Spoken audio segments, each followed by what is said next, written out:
Dicen que todo lo que vemos alguna vez fue el sueño de alguien. Hoy estamos sentados en lo que alguna vez fue el sueño de un hombre. Mi primer contacto con el doctor Alfonso Esguerra fue una vaciada monumental. Fue una reunión en el 6º piso del recién inaugurado edificio corporativo. Él no estaba satisfecho con la idea del traslado de los posgrados a los Andes. Tema que luego se aclaró, pero que igual me dejó la vaciada como recuerdo. Años después, cuando estaba haciendo un MBA en la Universidad de los Andes, tuve la oportunidad de hacer la tesis sobre la historia de la Fundación Santa Fe en el marco de las teorías de estrategia y estructura de Chandler. Para esto tuve que entrevistar al doctor Esguerra varias veces, muchas horas de grabaciones que luego fueron transcritas. Eso me generó algún tipo de cercanía con él, de lo cual se derivarían luego muchos cafés. Este sueño empezó como empiezan muchos sueños, como empiezan muchos proyectos, con una conversación. Conversación que se extendería por 2 años con el doctor José Félix Patiño en el parqueadero de la clínica Marlí.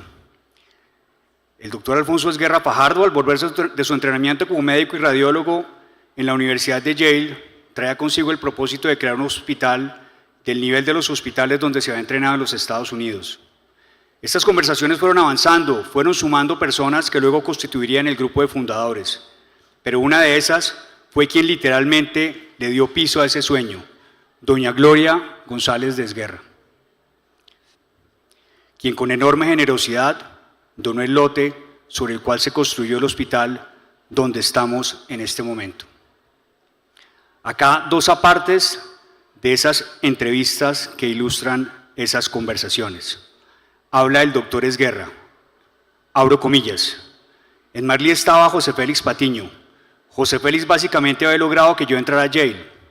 Yo le debo mi educación a José Félix.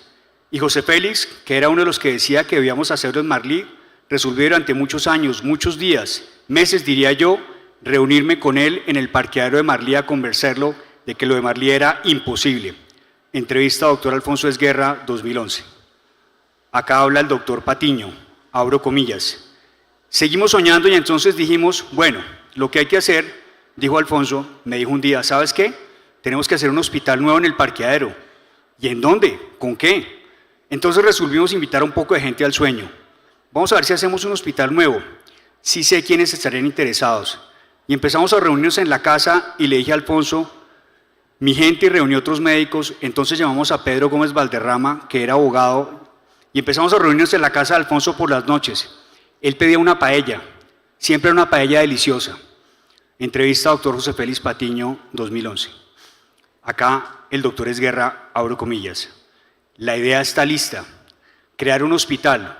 Aunque tomó tiempo convencer a Patiño, yo creo que más o menos a los 4 o 5 meses de todo esto, accedió a que sí, a que eso había que hacerlo. Me dijo, pero para que esto tenga algún futuro, hay que vincular al doctor Carlos Lleras Restrepo, que en ese momento era un expresidente. Y me dijo, la otra persona que hay que vincular es Alejandro Jiménez, que él tiene enorme experiencia. Él fue ministro de Salud, como había sido José Félix, y vinculémoslo a él también. Yo el único médico que medio conocía era Enrique Urdaneta, y claro, pues entonces, ¿por qué no vinculamos también a Enrique Urdaneta? Y principiamos a reunirnos los 4. Entonces, hagamos composición del lugar.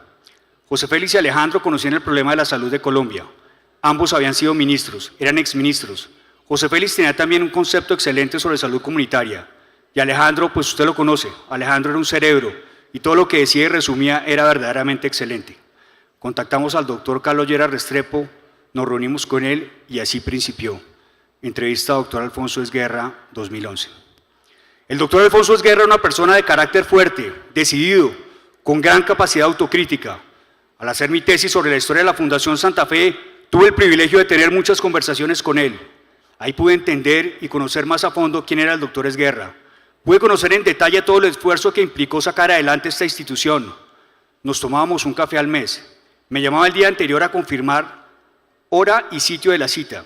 Nos vemos donde Leo, me decía. Llegaba siempre puntual. Una vez pagaba él, el siguiente lo pagaba yo. Cuando se había cubierto el tema propuesto para ese café, se paraba, se despedía y se iba. A los últimos cafés asistió con su bastón, a pesar de lo cual para nada le gustaba que le ayudara al pararse o sentarse. Muchas frases que me quedaron de nuestras conversaciones. El poder como herramienta transitoria de gestión. Ser importante no es importante. Esa frase la menciona extendida al inicio del libro que escribió en el 2016 sobre la historia de la Fundación Santa Fe, que tituló La Fundación Santa Fe, sus primeros años 1972-1985. En este libro menciona en detalle la deuda que asumió la Fundación en su momento, cifras que traídas a valor actual causarían escalofríos a cualquier junta directiva. Menciona también cómo consiguió contactar al arquitecto George Nelson para construir un hospital que no pareciera hospital. Ese espíritu se mantiene en las últimas construcciones y ciertamente en el edificio Jardín, que en los próximos minutos abrirá sus puertas. El doctor Esguerra era un hombre con una gran determinación. Esa determinación fue fundamental para hacer realidad este sueño, para poder vencer las innumerables dificultades que se presentaron de toda índole, financieras, políticas, arquitectónicas. Una anécdota donde se evidencia esa enorme determinación la mencionaba el doctor Patiño en una de sus entrevistas. Abro comillas, habla el doctor Patiño. Entonces ya vinieron las compras, se compraron los equipos y en esas se secaron las corporaciones, se les acabó la plata. Y nosotros que teníamos un capital de trabajo tuvimos que usar el capital de trabajo durante el año y pico que las corporaciones no nos pudieron girar y nos quedamos sin capital de trabajo. Y muchos de los equipos se quedaron en los muelles de Nueva York allá varados porque no podíamos pagarlos. Y entonces ya los habían despachado y estaban en el muelle. Alfonso se tuvo que ir allá y esa es una de las proezas grandes de Alfonso. Se enfrentó a unas mafias que son las que manejan eso, como las de las películas, y pudo sacar los equipos. Y ya, pagamos parte y se vinieron los equipos. Entrevista al doctor José Félix Patiño, 2011. De los fundadores, el único que dejó de lado su ejercicio profesional para dedicarse de lleno a la Fundación Santa Fe fue el doctor Esguerra, y eso lo reconocía el doctor Patiño. Día y noche, fines de semana, contaba el doctor Esguerra que pasaba por la Fundación a mirar que siguiera abierta. Luego de muchas reuniones, de mucho esfuerzo, de mucha determinación, el 31 de enero de 1983 se abrieron las puertas del hospital. El doctor Esguerra asumió la dirección general, pero poco tiempo después, precisamente en el parqueo de la clínica Marlí, el doctor Esguerra fue secuestrado. Quien negoció su liberación fue el doctor Roberto Esguerra Gutiérrez, quien luego ocuparía el cargo de director general de la Fundación en su primer periodo. En alguna cena de la Fundación que se hizo en el auditorio del edificio corporativo, en su discurso el doctor Alfonso Esguerra dijo: ¿por qué no le iba a confiar a Roberto la Fundación si le había confiado mi vida? El doctor Alfonso Esguerra sabiamente decidió hacerse a un lado cuando ya estaba en marcha la Fundación y dejar a otros que lideraran su destino. Estuvo mucho tiempo en la sombra hasta que quiso volver a ejercer la radiología. Creó la sección de radiología del tórax. También creó el Centro de Educación Digital Interactiva en Radiología, CIDER, un portal educativo virtual, el cual le donó a la Universidad de Yale, su alma mater. Se sintió muy feliz cuando hicimos el convenio con Yale. Hablaba mucho del estilo de educación autónomo de la Universidad de Yale y decía que eso deberíamos inculcarlo a los estudiantes de medicina en la Universidad de los Andes. Fue un defensor acérrimo de la institucionalidad como columna vertebral del ejercicio de la medicina en nuestro hospital. El doctor Alfonso Esguerra no tenía ninguna necesidad de meterse en semejante utopía. Pudo haber regresado a su entrenamiento en los Estados Unidos a ejercer la medicina en la clínica de Marlí, donde trabajaba su padre, el doctor Gonzalo Esguerra Gómez. Pero él quería más, creía en el país, le apostó a Colombia como lo hicieron todos los fundadores. Qué ejemplo de fe para estos momentos que vive nuestro país. Tal vez el doctor Esguerra jamás imaginó el impacto que iba a tener este sueño en la vida de tantas personas. ¿Cuántas familias iba a beneficiar el programa de salud comunitaria que inició actividades antes de abrir las puertas del hospital?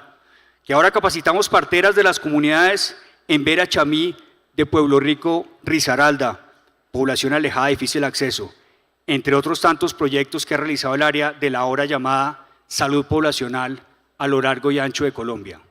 No imagino cuántos médicos y especialistas en distintas áreas se ven a formar en este hospital, provenientes además de distintos lugares de Colombia y muchos de ellos de pregrado de universidades públicas. No imaginó el doctor Esguerra que íbamos a poder enviar a rotar internos destacados precisamente a la Universidad de Yale, varios de ellos becados del programa Serpilo Paga. No imaginó cuántas vidas se iban a salvar en urgencias, en cirugía, en cuidado intensivo. Cuántos pacientes, la mayoría de los estratos más bajos, se iban a trasplantar en este hospital con resultados comparables con los mejores hospitales del mundo. O cuántos bebés verían la luz del mundo por primera vez en este hospital. No imaginó el doctor Esguerra que ese sueño que hizo realidad iba a impactar la vida de muchas familias de la costa caribe, que niños afectados por dengue provenientes de comunidades vulnerables de La Boquilla, Tierra Baja y Turbana puedan ser atendidos en el Hospital Serena del Mar que operamos en Cartagena y que próximamente impactaremos la vida de muchas personas en la zona de influencia del eje cafetero con el hospital que empezaremos a construir con la Fundación Tatamá en las afueras de Pereira. No imaginó el doctor Esguerra la cantidad de personas a las que íbamos a llegar a través de los eventos de educación continuada que realizamos de manera presencial y virtual, o que la Fundación Santa Fe iba a influir en la salud de la región transfiriendo nuestro conocimiento y experiencia a hospitales de Panamá, Ecuador, Perú y República Dominicana. ¿Cuántas personas, cuántas vidas ha impactado el sueño de este hombre? El doctor Esguerra se ha ido, pero nos deja un enorme legado. Nos queda el compromiso a los que formamos parte de esta familia de la Fundación Santa Fe en hacer respetar esos valores y principios que sostienen a nuestra institución, en quererla cada vez más, con sus problemas, retos y desafíos como lo puede tener cualquier institución en el mundo. El camino sigue, el legado está. Depende de nosotros mantenerlo, honrarlo y hacerlo trascender a las nuevas generaciones que ya hacen parte de esta maravillosa institución. Hemos pasado mucho tiempo de nuestras vidas en la Fundación Santa Fe, probablemente más tiempo que en nuestras casas, pero es que esta es nuestra casa. Gracias a que trabajamos acá hemos podido formar nuestras familias, educar a nuestros hijos, hemos podido realizarnos profesionalmente, pero sobre todo, y eso lo han medido muchas veces, cuando nos preguntan dónde trabajamos, contestamos con orgullo que trabajamos en la Fundación Santa Fe de Bogotá. Doctor Esguerra, acá seguiremos honrando su memoria, honrando su legado, trabajando orgullosos cada día en ese sueño que usted, de la mano de los otros 5 fundadores, hizo realidad. Eso que alguna vez fue el sueño de un hombre, cumple hoy 52 años, dando más y mejor salud para Colombia y la región. Gracias por tanto, doctor Esguerra, descanse en paz.